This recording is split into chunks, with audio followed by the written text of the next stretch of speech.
사무엘상 20장. 그때에 다윗은 라마의 나요대에서 달아났습니다. 다윗은 요나단에게 가서 이렇게 물었습니다. 내가 무슨 잘못을 했나? 내 죄가 무엇인가? 내가 자네 아버지에게 무슨 잘못을 저질렀기에 자네 아버지가 나를 죽이려고 하는가? 요나단이 대답하였습니다. 아닐세, 자네는 결코 죽지 않을 걸세. 아버지는 아무리 작은 일을 하시더라도 먼저 나에게 말씀을 해주신다네. 자네를 죽일 생각이 있었다면 반드시 나에게도 말씀해 주셨을 걸세. 아버지는 결코 자네를 죽이지 않을 걸세. 다윗이 다시 말했습니다. 자네 아버지는 내가 자네 친구라는 것을 잘 알고 계시네. 자네 아버지는 속으로 이렇게 생각하고 계실 걸세. 요나단에게는 이 일을 알리지 말아야지. 만약 요나단이 이 일을 알면 다윗에게 말해버릴 거야. 그러니 여호와와 자네에게 맹세하지만 나는 곧 죽을 걸세. 요나단이 다윗에게 말했습니다. 자네가 해달라는 것은 무엇이든지 해주겠네. 다윗이 말했습니다. 이보게, 내일은 초하루 축제일일세.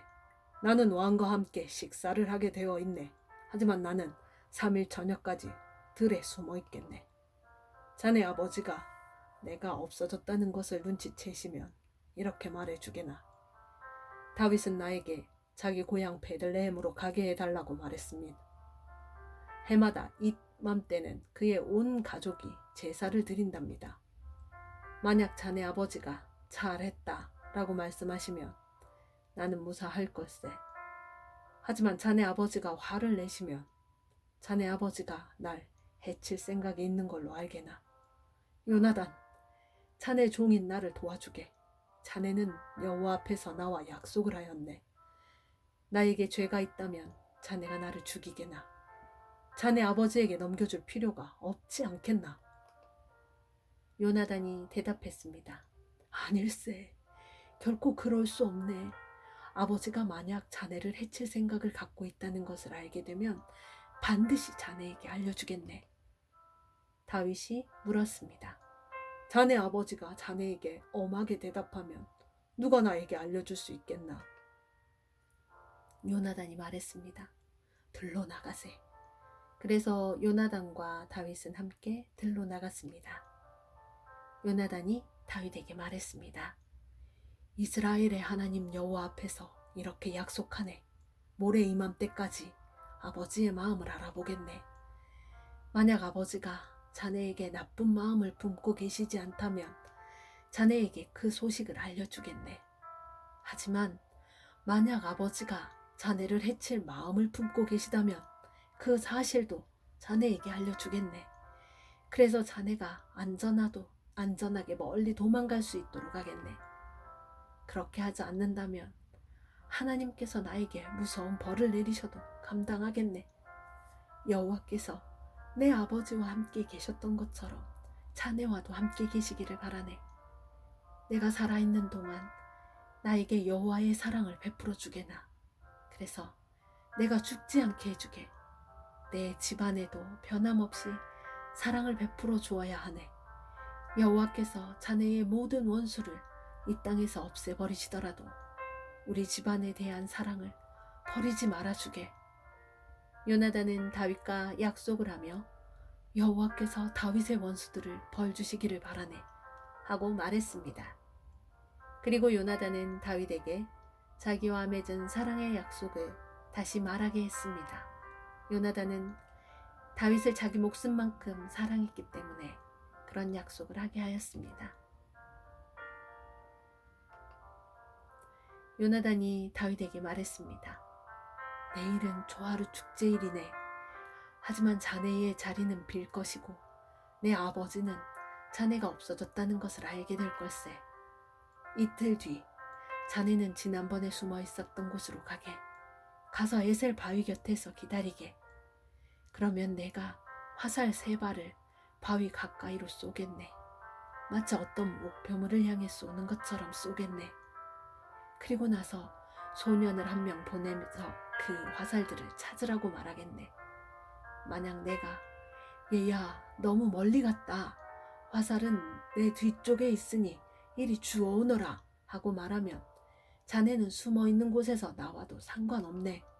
여호와께 맹세하지만 자네에게 위험한 일이 없을 테니 그곳에서 나와도 좋을 걸세. 하지만 만약 내가 얘야 화살은 내 앞쪽에 있다 하고 말하면 여호와께서 자네를 보내시는 것으로 알고 그곳을 떠나게나. 우리가 이야기한 것을 기억하게. 여호와께서는 자네와 나 사이에 영원한 증인이시네. 그리하여 다윗은 들에 숨었습니다. 초하루 축제일이 되자 왕이 식탁에 앉았습니다. 왕은 언제나 앉던 자리인 벽 가까이에 앉았습니다. 요나단은 왕의 맞은편에 앉았고 아브넬은 왕의 곁에 앉았습니다. 하지만 다윗의 자리는 비어 있었습니다.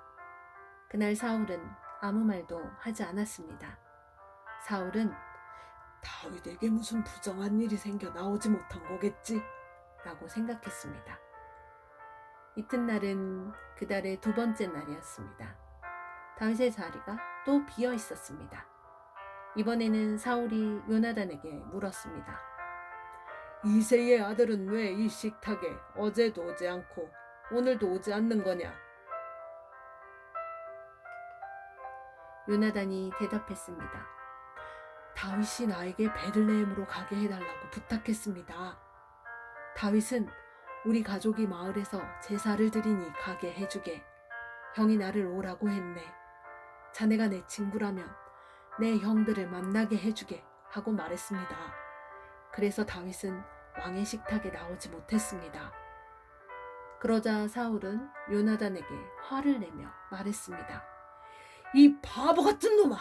그래, 난 네가 이새의 아들 다윗의 편인 줄 알고 있었다. 너는 너뿐만 아니라 너를 낳아준 네 어미도 수치스럽게 만들고 있다. 이새의 아들이 살아있는 한 너는 절대로 왕이 될 수 없고 나라를 가질 수도 없다. 그러니 이제 사람들을 보내어 다윗을 끌고 오너라. 다윗을 반드시 죽여야 한다. 요나단이 자기 아버지에게 물었습니다. 다윗이 왜 죽어야 합니까? 다윗이 대체 무슨 잘못을 했습니까? 그러자 사울이 자기 창을 요나단에게 던져 요나단을 죽이려 했습니다. 요나단은 자기 아버지가 다윗을 정말로 죽이려 한다는 것을 알았습니다. 요나단은 크게 화를 내며 식탁을 떠났습니다. 요나단은 아무것도 먹지 않았습니다. 그날은 그달의 이틀째였습니다. 요나단은 다윗을 죽이려는 자기 아버지의 모습을 보고 마음이 상했습니다. 이튿날 아침에 요나단은 전에 약속했던 것처럼 다윗을 만나기 위해 들로 나갔습니다. 요나단은 어린아이를 데리고 갔습니다. 요나단은 아이에게 달려가서 내가 쏘는 화살을 찾아오너라 하고 말했습니다. 아이가 달려가자 요나단은 아이의 앞으로 화살을 쏘았습니다. 아이는 화살이 떨어진 곳으로 달려갔습니다. 요나단은 이 아이 뒤에서 외쳤습니다. 화살이 네 앞쪽에 있지 않느냐? 요나단이 또 외쳤습니다. 서둘러서 빨리 뛰어가거라. 머뭇거리면 안 된다. 아이는 화살을 주어 자기 주인에게 가지고 돌아왔습니다. 아이는 이 모든 일이 무슨 뜻인지를 알지 못했지만 요나단과 다윗만은 알고 있었습니다. 그리고 나서 요나단은 자기 무기를 아이에게 주면서 마을로 돌아가거라 하고 말했습니다. 아이가 떠나자 다윗은 바위의 남쪽에서 나왔습니다. 다윗은 땅에 머리를 대고 요나단에게 절을 하였습니다. 다윗은 그렇게 3번 절을 하였습니다. 그리고 나서 다윗과 요나단은 서로 입을 맞추면서 함께 울었습니다. 다윗이 더 많이 울었습니다. 요나단이 다윗에게 말했습니다. 평안히 가게. 우리는 여호와의 이름으로 맹세하였네. 여호와께서 자네와 나 사이에 그리고 우리의 자손들 사이에 영원한 증인이시네. 그리고 나서 다윗은 떠났고 요나단은 마을로 돌아갔습니다.